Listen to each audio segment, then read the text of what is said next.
مولا حسین کی شان میں چند مصرے کہ یا حسین لکھنے کے لیے فضا کیسی ہونی چاہیے، یا حسین کون ہے، قبلہ تشریف لائے ان کی سلامتی کے لیے بہت سے بلند نعرے صلوات۔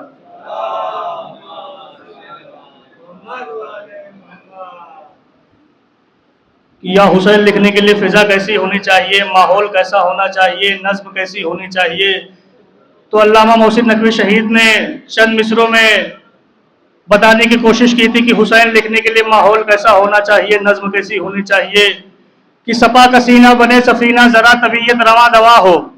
سپا کا سینہ بنے سفینہ ذرا طبیعت رواں دواں ہو، بیمار نہ ہو، کہ سپا کا سینہ بنے سفینہ ذرا طبیعت رواں دواں ہو، ہوا میں خوشبو کے دائرے ہو، خلا میں کرنوں کا سائبہ ہو، زمین تبرک گل رہی ہو، گلاب گلنار آسماں ہو، ہر ایک چنبل کمل اچھالے دلوں میں لفظوں کا کارواں ہو، کہیں قبیلہ ہو اولیاء کا، کہیں قبیلہ ہو اوصیاء کا، تو کہیں پہ بہلول کی دکا ہو، میں اپنی سوچوں کو آب کوثر میں غسل دے دوں تو انتہا ہو، اور پڑھوں میں تسبیح فاطمہ جب تب کعبہ فکر میں ازاں ہو، اور یہ سب کچھ ملے تو مدح شہنشاہ مشرقین لکھوں، اور حیا کی تختی پر اپنی پلکوں سے پھر میں لفظ حسین لکھوں، حیا کی تختی پر اپنی پلکوں سے پھر میں لفظ حسین لکھوں۔ ہوا کا جھونکا اسے آزما نہیں سکتا، اب کوئی چراغ ازا کو بجھا نہیں سکتا، ہوا کا جھونکا اسے آزما نہیں سکتا، اب کوئی چراغ ازا کو بجھا نہیں سکتا، تو حسین ابن علی کے سوا زمانے میں کوئی چراغ کو سورج بنا نہیں سکتا، حسین ابن علی کے سوا زمانے میں کوئی چراغ کو سورج بنا نہیں سکتا، تو زمین پر چاند نے ایسی لکیر کھینچی ہے اندھیرا ایک قدم بھی بڑھا نہیں سکتا۔ مقتل میں مولا عباس نے جو لکیر کھینچی تھی اس کا ذکر کیا شاعر نے کہ ہوا کا جھونکا اسے آزما نہیں سکتا، کوئی چراغ ازا کو بجھا نہیں سکتا، حسین ابن علی کے سوا زمانے میں کوئی چراغ کو سورج بنا نہیں سکتا، تو زمین پر چاند نے ایسی لکیر کھینچی ہے اندھیرا ایک قدم بھی بڑھا نہیں سکتا، تو لکیر کھینچی ہے عباس نے جو میدان میں اما کوئی پرندہ بھی اس پار آ نہیں سکتا، لکیر کھینچی ہے عباس نے جو میدان میں کوئی پرندہ بھی اس پار آ نہیں سکتا، تو گزر کے روضہ عباس تیرے گنبد سے اما پرندہ کیا ہے فرشتہ بھی جا نہیں سکتا، گزر کر روضہ عباس تیرے گنبد سے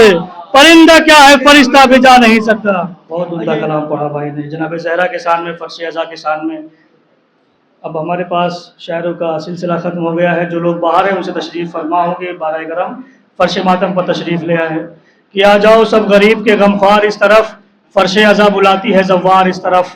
آ جاؤ سب غریب کے غمخوار اس طرف، ہے کھلا ہوا بہشت کا ایک دوار اس طرف، فرش ازا بلاتی ہے زوار اس طرف، ہے ایک ہی نجات کا ذریعہ فقط حسین، بیٹھے ہیں انتظار میں مزار اسی طرف،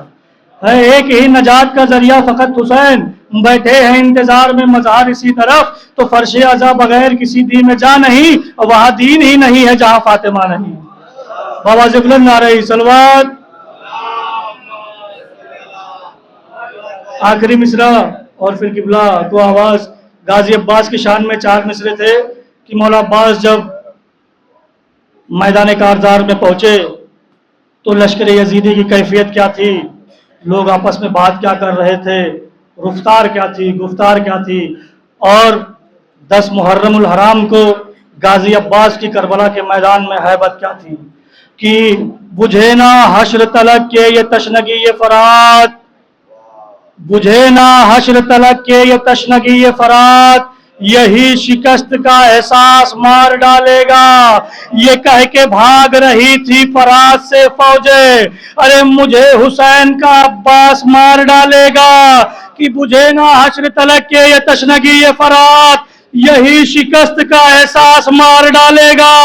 یہ کہہ کے بھاگ رہی تھی فرات سے فوجیں، مجھے حسین کا عباس مار ڈالے گا، تو علی کے شیر کا حملہ تھا یا قیامت تھی، یہ لگ رہا تھا زمین خون میں ڈوب جائے گی، اور لعین کہتے تھے بس اب کے چھوڑ دے عباس، اما ہماری نسل بھی اب کربلا نہ آئے گی، لعین کہتے تھے بس اب کے چھوڑ دے عباس، ہماری نسل بھی اب کربلا نہ آئے گی، تو نیزہ زمین پر آپ نے گاڑا جو یک بیک، ماہی نے دب کے کعبے زمین سے کہا سرک، شاید قیامت آئی زمین پر گرا فلک، نیزہ زمین پر آپ نے گاڑا جو یک بیک، نیزہ زمیں پہ آپ نے گاڑا جو یک بیک، ماہی نے دب کے کعبے زمیں سے کہا سرک، شاید قیامت آئی زمیں پر گرا فلک، بس یا حفیظ کہہ کے لرزنے لگے ملک، ارے گل تھا الٹ چکا ہے زری آستین کو، ارے یا ابو تراب آ کے بچا لو زمین، گل تھا الٹ چکا ہے زری آستین کو، یا ابو تراب آ کے بچا لو زمین کو۔